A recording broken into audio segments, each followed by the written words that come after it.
Fala investidores, beleza? O Lucas novamente aqui com vocês. Pessoal, nesse vídeo vamos falar um pouquinho aqui sobre o VGHF11. Vamos aproveitar que seu último relatório gerencial saiu ontem, sexta-feira, e está aqui fresquinho com algumas novidades sobre o fundo. Então vamos ver se o fundo ele vai conseguir manter o patamar de 9 centavos por cada cota, que foi o valor que ele pagou no mês anterior. Então, por meio do seu relatório gerencial, vamos ver como é que está a situação do fundo e também ver o seu demonstrativo financeiro, beleza?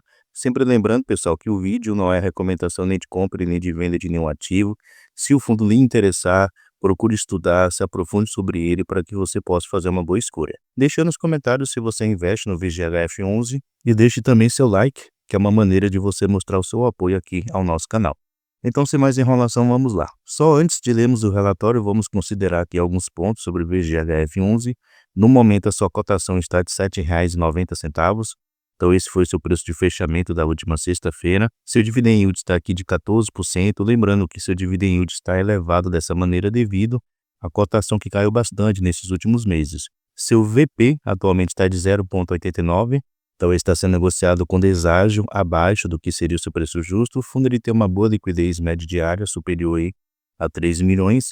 Se descermos um pouquinho aqui, podemos notar o seguinte, que atualmente ele conta com quase 407 mil cotistas. Seu preço justo é os R$ 8,86. Além disso, seu patrimônio atual é de 1,46 bilhão de reais. Então, é um fundo aí relativamente grande. E se descermos mais um pouquinho aqui, como eu já havia mencionado no início, seu último rendimento foi de 9 centavos por cada cota. Durante esse ano de 2024, os seus rendimentos eles variaram entre os 10 centavos até os 8 centavos, que foi o menor valor que ele pagou aqui durante o mês de março de 2024 e também durante o mês de setembro de 2024. Na maioria dos meses, ele conseguiu pagar aqui 9 centavos por cada cota. Vamos aqui agora no seu último relatório gerencial, como eu falei, já saiu ontem, que vem mostrando como o fundo se desempenhou nesse último mês de outubro de 2024. Então, o fundo ele menciona aqui o seguinte, que o fundo encerrou o mês de outubro de 2024 com 97,9% de seu patrimônio líquido alocado em ativos-alvo, distribuídos em 151 diferentes ativos, no total investido de R$ 1,428 bilhões. E o restante está disponível aqui em caixa para futuros investimentos. Descendo mais um pouquinho aqui, ele menciona que ele distribuiu 9 centavos durante o mês de outubro de 2024. Isso equivale a uma rentabilidade líquida de 11,6% ao ano sobre o seu valor patrimonial. Descendo mais um pouquinho aqui, ele menciona o seguinte, que ao longo do mês houve uma variação negativa do patrimônio líquido do fundo ao redor de 6 centavos por cota, derivado da marcação a mercado negativa do seu portfólio de FIIs. E com respeito a algumas movimentações de alocação, ele menciona aqui o seguinte, que na visão da equipe de gestão, a queda acentuada do IFIX no mês de outubro, que foi na faixa de 3%, abriu oportunidades bastante interessantes de alocações em FIIs, especialmente FIIs de logística, escritórios e CRIs indexados ao índice IPCA, e o aumento da volatilidade de mercado também abriu oportunidades de aumento na alocação em ações. Por esse motivo, o que foi que a gestão fez durante o mês de outubro? Então, ele menciona aqui o seguinte, com isso, ao longo do mês, o fundo ele vendeu um total líquido de 73,9 milhões em CRIs e adquiriu um total líquido de 46,6 milhões em FIIs e 14,4 milhões em ações. Então, o fundo ele vendeu operações CRIs que ele tinha e aumentou sua posição em fundos imobiliários e também em ações, aproveitando essa fase aí, de queda na cotação dos FIIs, ou aumentando a sua posição em ativos que ele já tem, ou comprando ativos novos, com o objetivo do quê, pessoal? Além dos rendimentos que ele vai receber mensalmente, esperando essas cotas no futuro se valorizar para que ele possa realizar aí ganho de capital. Então essa é uma movimentação interessante que a gestão está fazendo e geralmente fundos que investem em outros fundos imobiliários têm essas duas maneiras de tentar tirar receita, Com respeito aos casos de calote, pessoal, que já havia mencionado aqui durante alguns vídeos anteriores, eles mencionam o seguinte, que os CRIs da Celina, que representam 1,7% dos ativos do fundo, continuam na situação de calote desde o mês de junho. Ele menciona que as negociações para a solução dessa questão ainda estão em andamento. E com respeito ao CRI está Guairus, que representa 0,7% dos ativos.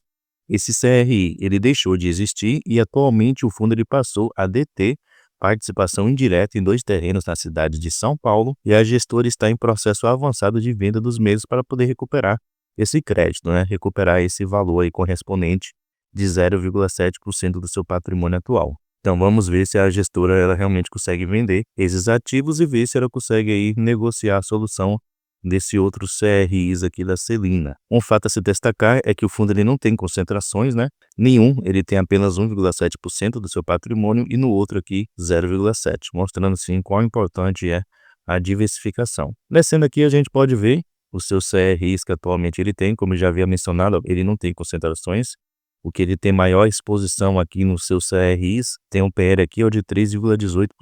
Então ele é bastante diversificado e esse é um ponto elogiável da gestão Valora, pelo menos aí no VGHF11, evitar concentrações. Somente em CRIs ele tem um valor total investido aqui ó, de 701 milhões de reais, o que representa 48% do seu patrimônio atual. Ele também investe aqui 15 milhões em FITICs. Seu segundo principal investimento são os outros fundos imobiliários, como vocês podem ver aqui, ó, ele tem uma quantidade considerável de outros FIIs que ele investe, que ele tem um valor total investido de 617 milhões de reais, o que representa aqui, ó, 42% do seu patrimônio atual. Aí se descermos mais um pouquinho aqui, podemos notar que ele também investe em ações, né, 15 milhões de reais.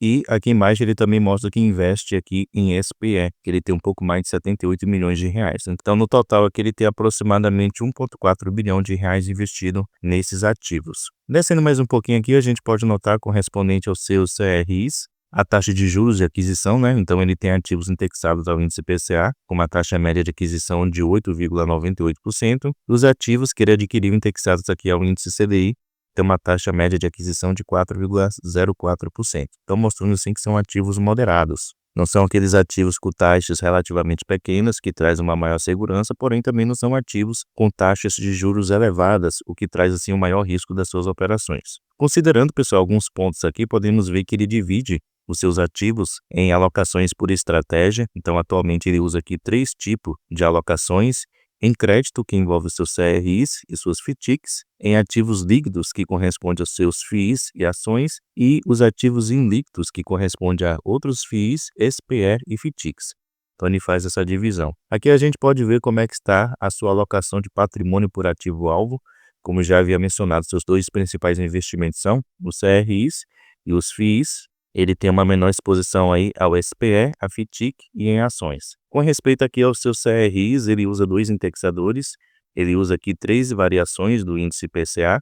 Então, atualmente, 60% dos seus CRIs estão indexados ao índice IPCA, com esses 3 tipos de variações, e 40% estão indexados aqui ao índice CDI. Com esse aumento do índice CDI, também com a expectativa de continuar aumentando, o fundo ele vai ser beneficiado, né, com esses ativos que estão indexados aí ao índice CDI. Aqui ao lado a gente pode ver a sua alocação por segmento de CRIs. Então, qual é o setor de atuação dos seus devedores dos seus CRIs? Então, ele tem atuação aqui em vários segmentos, porém se destaca aqui o setor residencial, que atualmente corresponde a 46% dos seus devedores. Então, a maioria dos seus devedores atualmente são empresas aí construtoras, né, do setor residencial. Descendo mais um pouquinho aqui, ele menciona sobre o segmento dos seus FIIs, que atualmente estão aqui na sua estratégia valor. Então, a maioria dos fundos imobiliários que estão nessa estratégia são do segmento aqui de escritórios.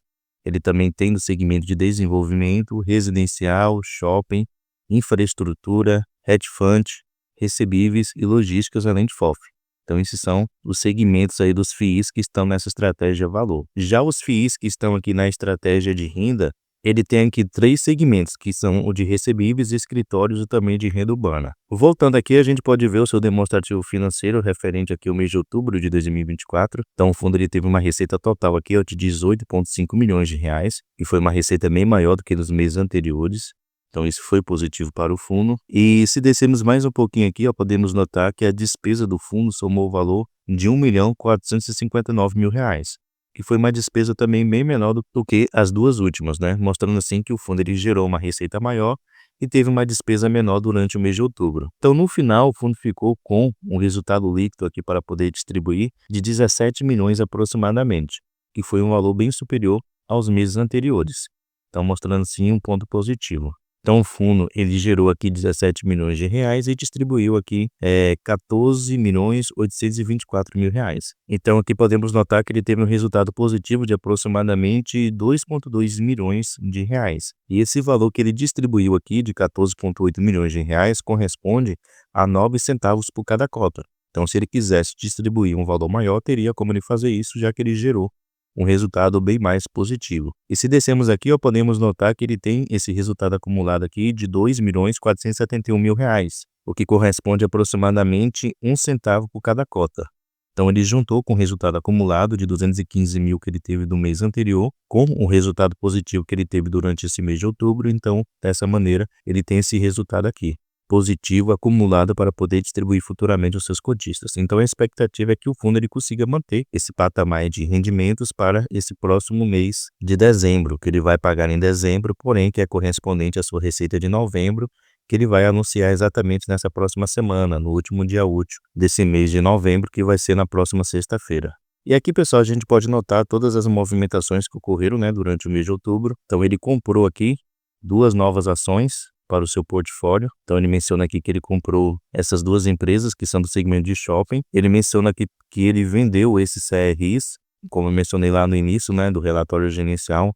Ele focou em vender ativos CRIs para poder comprar ativos, ações e FIIs. Então, em ações ele comprou aqui 11,4 milhões de reais, em CRIs ele vendeu aproximadamente 74,3 milhões de reais. E um pouquinho mais embaixo que a gente pode notar os FIIs que ele comprou. Então, ele comprou aqui 46,5 milhões de reais em FIIs. E aqui a gente pode ver todos os FIIs que ele adquiriu, né?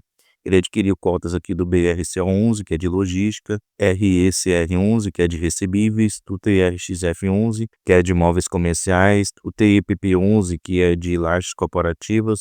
Esse fundo aqui eu não conheço muito bem. Ele comprou cotas aqui também do BTLG11 e do VILG11, que são no segmento de logística. O HGBO11 ele também comprou, que é de lajes corporativas. O VGIP11, que é um fundo da própria casa, né, da Valora, que é de recebíveis, ele também comprou. E comprou cotas aqui do PVBI11, que é de lajes corporativas. E tem fundos aqui interessantes, né, que ele conseguiu comprar, aproveitando esse desconto para futuramente vender no lucro. E aqui para o final do seu relatório inicial, desse pedaço aqui até adiante, até o final, ele vai falar sobre todas as suas operações CRIs que atualmente ele tem. Então ele vai mencionar quem é um devedor, vai trazer aqui algumas informações sobre essa operação CRI, seu indexador, sua taxa fixa de juros, o vencimento desse contrato e também as garantias que foram dadas por esse devedor. Então, se for do seu interesse, você pode ler aqui esses pontos. Mas, de modo geral, pessoal, como eu havia mencionado, a expectativa é que o VGHF11 continue aí, pagando 9 centavos por cada cota, já que ele tem um resultado acumulado ali positivo de 2,4 milhões de reais. Também notamos que o fundo ele diminuiu sua exposição em CRIs e aumentou a sua exposição em FIIs e em ações, especialmente FIIs, que ele comprou ativos aqui que estão com desconto realmente interessante. Isso é positivo, né? Focar em ativos que estão com descontos para futuramente vender no lucro, trazendo assim uma receita maior para o fundo e, consequentemente, com a capacidade também de distribuir um rendimento melhor para os seus cotistas, beleza? Então, pessoal, esse é o vídeo de hoje. Gostaria de compartilhar aí esse último relatório gerencial do VGHF11. Muito obrigado pela sua atenção e até a próxima.